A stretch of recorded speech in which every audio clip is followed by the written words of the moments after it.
गोरखपुर में 25 से 28 अप्रैल तक आत्मबोध महायज्ञ का आयोजन किया जाएगा। डॉक्टर अनिल मिश्रा ने प्रेस वार्ता में बताया कि 4 दिवसीय इस आयोजन की तैयारी अंतिम चरण में है, जिसका उद्देश्य चरित्र निर्माण, राष्ट्र उत्थान, विश्व कल्याण और विश्व शांति है। महायज्ञ के प्रेरक दासानुदास आत्मबोधानंद जी ने कहा कि बाबा गोरखनाथ की कृपा से ये यज्ञ निर्विघ्न संपन्न होगा। उन्होंने प्रमुख आचार्य रोहित मिश्र, गुरुजी, मुख्य यजमान अनिल राय और महामंत्री गोविंद के साथ गोरक्षपीठ जाकर महायज्ञ का उत्तरीय अर्पित किया और देवताओं से पधारने की प्रार्थना की। पीठ के प्रमुख पुजारी और संस्कृत महाविद्यालय के प्राचार्य को भी आमंत्रित किया गया। यज्ञ में देश विदेश से साधक, संत, धर्माचार्य, राजनेता, डॉक्टर, इंजीनियर, फिल्म कलाकार, संगीतज्ञ और आमजन शामिल होंगे। आयोजन समिति के अध्यक्ष गजेंद्र त्रिपाठी ने बताया कि स्थानीय प्रशासन से आवश्यक अनुमति मिल गई है और नगर निगम, पुलिस प्रशासन, स्वास्थ्य विभाग और अग्निशमन विभाग का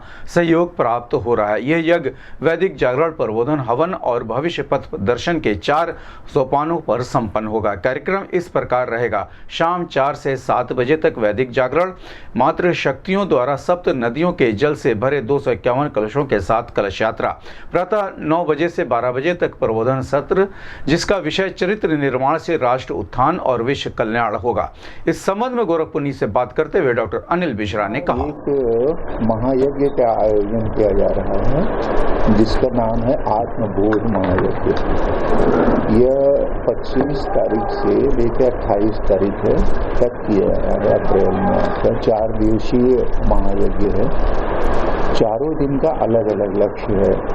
पहले दिन का वैदिक जागरण का लक्ष्य है, जिसमें आपकी कलश जो यात्रा होती है वो 251 मातृ शक्तियाँ कलश लेंगी। करीब 1000 लोग के साथ 4 किलोमीटर की शाम को ये कलश यात्रा निकलेगी। कलश यात्रा में लगातार वैदिक मंत्रों का स्वस्ति वाचन होता रहेगा और शंखनाद होता रहेगा। विशिष्टता इसकी यही है, इसीलिए इसका वैदिक जागरण रखा गया कि लगातार आपके शंखनाद होता रहे और लगातार आपको वैदिक मंत्रों का उच्चारण होता रहे पूरे तक यात्रा पूरी। ये होगी 25 तारीख को शाम को 4:30 बजे से लेकर के करीब लगभग हमको लगता है 3 घंटे लग जाएंगे। जो उनका पथ निर्धारित किया गया है पूरा, तो उसमें 3 घंटे लग जाएंगे। कौन रहेंगे और कौन लोग? देखिए, पहले दिन का तो आपका वैदिक जागरण हो गया। दूसरे दिन का प्रबोधन का है।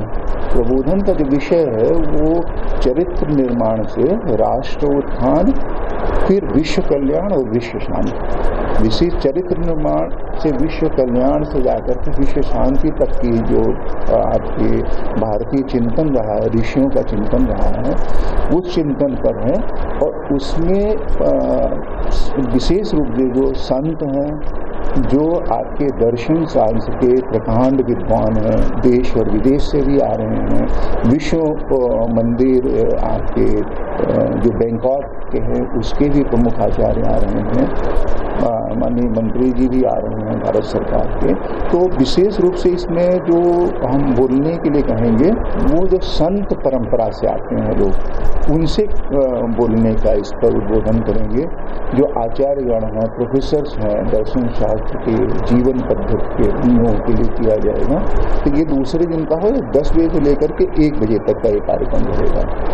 तीसरे दिन का कार्यक्रम है हवन का। वो हवन 108 कुंडीय हवन होगा, जो आपकी उस हवन में 500, हर कुंड पे 5 लोग बैठेंगे। तो 540 लोग बैठेंगे और जो वैदिक मंत्र हैं, 5 वैदिक मंत्र हैं, उनसे 5 वैदिक मंत्रों से 108 बार आहुतियाँ देंगे। तो ये करीब 3,24,000 आहुतियाँ उस दिन दी जाएंगी। समय रहेगा प्रातः 6 बजे से 8:30 से 9 बजे तक, जितना थोड़ा सा समय मिले। उसके लिए सारी व्यवस्था जितनी भी है वो वैदिक रीत से, उनके कुंड का निर्माण, उनकी जो हवन सामग्री है, उनके लिए जो वैदिक पद्धति है, क्या क्या चीजें हवन में होना चाहिए उनकी, लकड़ियां किस किस वृक्ष की होनी चाहिए, विशेष रूप से उन वृक्ष के हमारे कार्यक्रम के आयोजन समिति के अध्यक्ष जी और स्वयं आप जो मुख्य यजमान के रूप में आप लोग एक एक चीज को देख करके कर रहे हैं, उसकी शुद्धता का ध्यान, एक एक चीज का ध्यान रखा जा रहा है। इसमें 108 आचार्य रहेंगे, हर कुंड पर एक आचार्य रहेगा। प्रमुख आचार्य के रूप में रोहित मिश्र जी जो गुरु जी हैं यहाँ के संस्कृत विद्यापीठ के बाबा गोरक्षनाथ पीठ के, उनको मुख्य आचार्य के रूप में बनाया गया है। चौथे दिन आपका 28 तारीख को पूरे देश भर के अलग अलग प्रांत के जो विशिष्ट ज्योतिषी हैं उनका ज्योतिषी प्रबोधन भी होगा विभिन्न विषयों पर, और 10 बजे से लेकर के 2 बजे तक निःशुल्क परामर्श देंगे ज्योतिष का, और शाम के वक्त इनका पूरा जो पूर्णता कार्यक्रम और सम्मान समारोह होगा।